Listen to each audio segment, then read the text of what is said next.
Objective की दृष्टि से संस्कृत में वचन 3 होते हैं। अगर यही कोई पूछ देगा कि हिंदी में वचन कितने होते हैं तो कितने होते हैं? 2, एक वचन और बहुवचन। लेकिन जैसे ही अगर कोई पूछ दे आपसे कि संस्कृत में वचन कितने होते हैं तो 3। पहला हो जाएगा एक वचन, दूसरा हो जाएगा द्विवचन, तीसरा हो जाएगा बहुवचन। संस्कृत में वचन कितने होते हैं? 3 होते हैं, एक वचन, द्विवचन और बहुवचन। ये मत गड़बड़ाइएगा कि वचन 2 होते हैं, नहीं। संस्कृत और हिंदी जैसे ही पूछेगा तो कंफ्यूजन दूर कर लीजिएगा। और आता है इसमें कि पुरुष कितने होते हैं। संस्कृत में ये ऑब्जेक्टिव की दृष्टि से लिखवा रहे हैं, संस्कृत में पुरुष कितने होते हैं। संस्कृत में भी पुरुष कितने प्रकार के होते हैं? 3 प्रकार के। और हिंदी में भी पुरुष कितने होते हैं? 3 प्रकार के। प्रथम पुरुष, दूसरा मध्यम पुरुष, तीसरा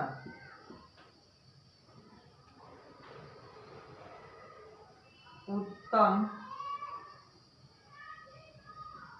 पुरुष। संस्कृत में पुरुष कितने होते हैं? 3। अब आता है संस्कृत में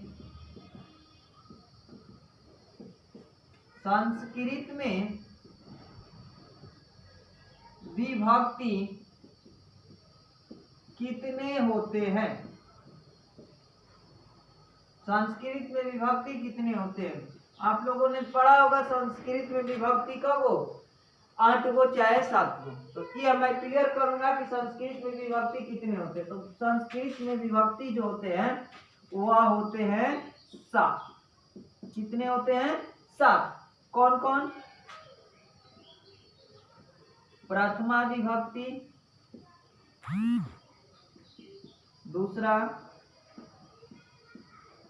द्वितीया विभक्ति, तीसरा तृतीया विभक्ति, चौथा चतुर्थी विभक्ति,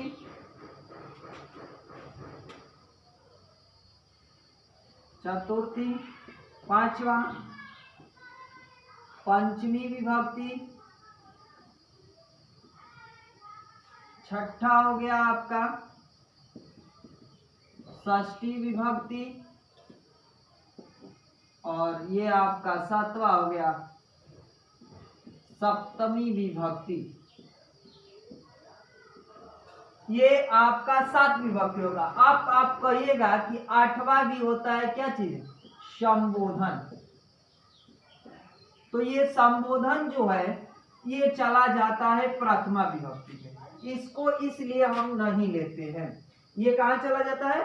प्रथमा विभक्ति में। इसलिए इसको हम लोग प्रथमा विभक्ति में ही संबोधन कर देते हैं। संस्कृत में विभक्ति कितने? 7। अब आइए बनाने के दृष्टि से पहले हम इसका रूल याद कर लें, किसके अनुसार क्या चीज होता है। तो पहला हम इसमें आते हैं, पहले खाना बना लें।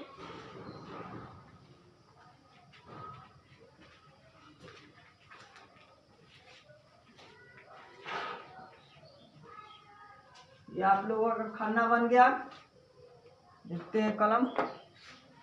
देखिए यहाँ पर आ जाएगा पुरुष और यहाँ पर होगा एक वचन, यहाँ पर होगा द्विवचन, यहाँ पर होगा बहुवचन।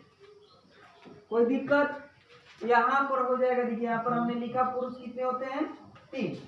तो यहाँ पर हो जाएगा प्रथम पुरुष, यहाँ पर हो जाएगा मध्यम पुरुष, यहाँ पर हो जाएगा आपका उत्तम पुरुष। मैंने 3 पुरुष लिख दिया। क्लियर हो गया कहाँ पर लिखाता है, और वचन भी हमने लिख दिया। कोई दिक्कत बच्चों? नहीं। तो आते हैं, तो पहले मान लीजिए जैसे हम लोग क्यों मतलब लिखते हैं, क्या चीज? तुम। इसको याद किए हैं, क्यों मतलब तुम, ही मतलब हुआ। ऐसे ही संस्कृत में भी इसका रूल चलता है। आइए बच्चों देखते हैं। तो स पहला हो जाएगा आपका स। स जो है ये लगेगा किसके लिए? वह के लिए। अब वह में भी किसका? पुल्लिंग। और सा जो होगा ये लगेगा वह के लिए। वो कैसा होगा? स्त्रीलिंग होगा। सा किसके लिए? पुल्लिंग के लिए। सा किसके लिए? स्त्रीलिंग। एक बात और बच्चों याद रखिएगा, जैसे ही पुल्लिंग नाम आएगा, पुल्लिंग नाम जैसे राम श्याम, तो उसके साथ रामा मतलब विसर्ग जुटेगा। जैसे ही अगर स्त्री का नाम आएगा जैसे सीता, तो इसके साथ विसर्ग नहीं जुटेगा अनुवाद बनाते वक्त। ये ध्यान में रखिएगा, नहीं तो हम गलत काट देंगे। आगे देखिए, स हो गया। इसके बाद होता है तौ। तौ मतलब होता है वे दोनों। स तौ ते। ते मतलब होता है वे लोग। ये ध्यान रखिएगा बच्चों। स तौ ते। स मतलब वह, तौ मतलब वे दोनों, ते मतलब वे लोग। आगे देखिए, स तौ ते तवम। तवम मतलब होता है क्या चीज? तुम। तवम इवाम।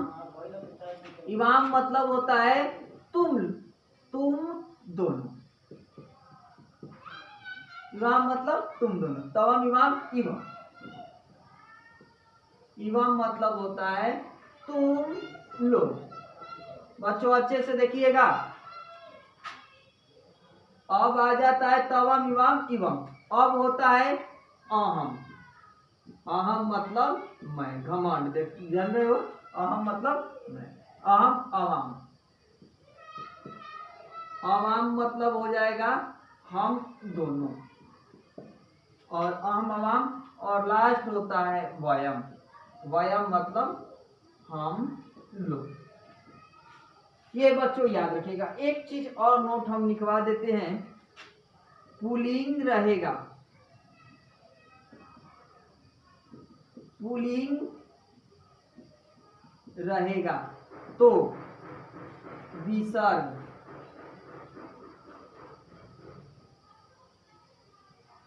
रहेगा तो विसर्ग लगेगा। और वही अगर स्त्रीलिंग रहेगा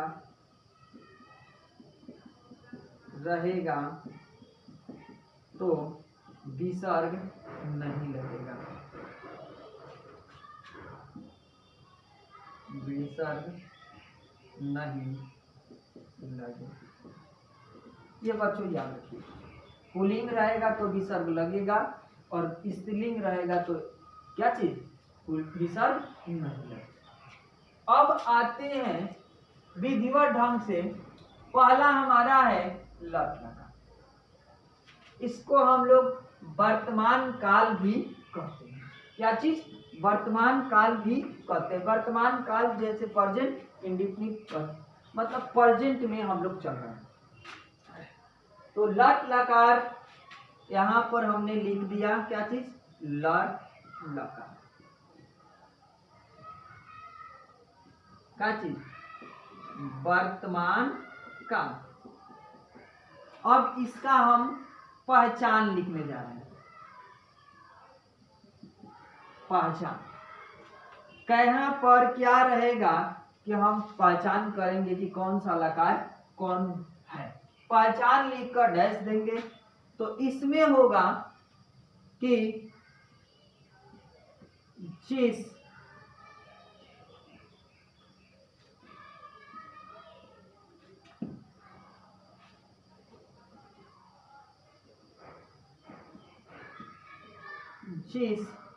हिंदी क्रिया के अंत में ता है,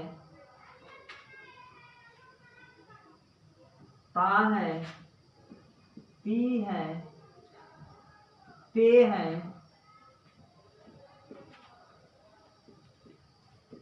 इत्यादि लगा रहे तो उसका संस्कृत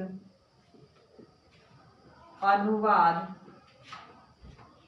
इस प्रकार बनाते हैं। यहां तक बच्चों किसी को दिक्कत तो इसका शॉर्ट स्क्रीन ले लीजिए, मैं आगे फिर लिख रहा हूं। जिस हिंदी क्रिया के अंत में ताए तियते इत्यादि लगा रहे तो उसका क्या चीज संस्कृत अनुवाद इस प्रकार बनाते हैं। मिटा दे बच्चों, चलिए ठीक है, कोई दिक्कत नहीं। चलिए आते हैं।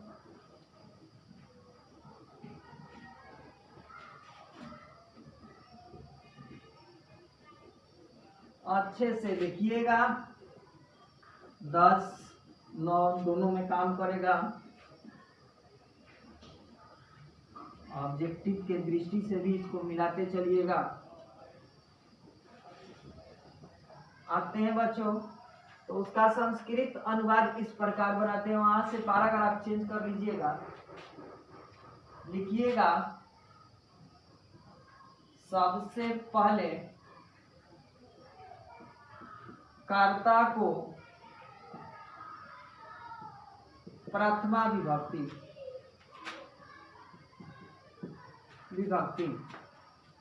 कर्ता को किसमें प्रथमा विभक्ति तथा कर्म को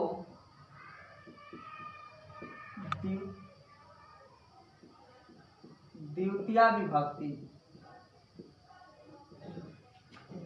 कर्म को द्वितीय विभक्ति तथा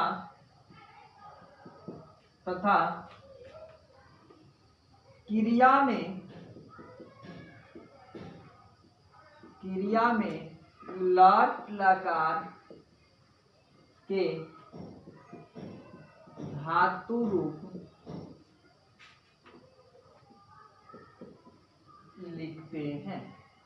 तो अब आ गया हमारा लट लकार के धातु रूप। ये क्या होता है इसको भी समझना बहुत जरूरी है। तो देखिए बच्चों, हमने खाना बनाया था यहाँ पर सेम इसी तरह से चलेगा।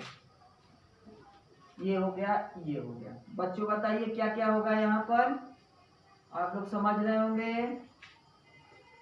नहीं समझ रहे हैं? यहाँ पर हमने क्या लिख दिया, एक वचन। यहाँ पर आपका हो जाएगा द्विवचन, यहाँ पर हो जाएगा आपका बहुवचन, यहाँ पर आ जाएगा आपका पुरुष, कोई दिक्कत? यहाँ पर प्रथम पुरुष, यहाँ पर मध्यम पुरुष, यहाँ पर आपका उत्तम पुरुष। देखिए जो बात हमने लिखा था वही लिख दिया। अब आ गया इसका धातु रूप, तो ये होता है ती त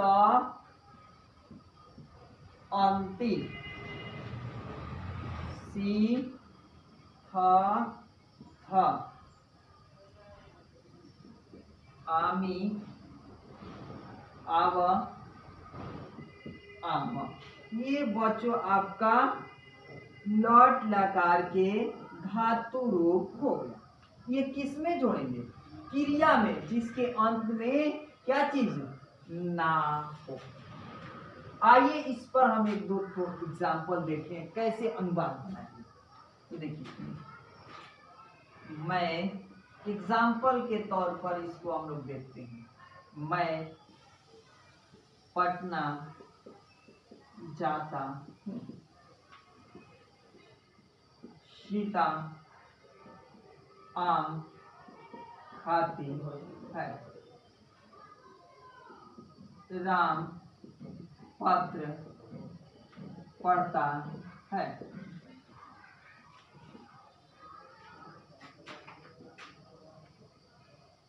तुम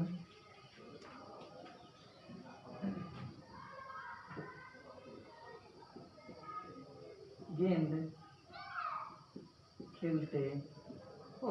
बस एकदम सिंपल सा। देखिए मैं का क्या होता है, देखिए मैं का हमने लिखा है क्या चीज अहम, वहां से उठाएं तो यहाँ पर आपका हो जाएगा अहम।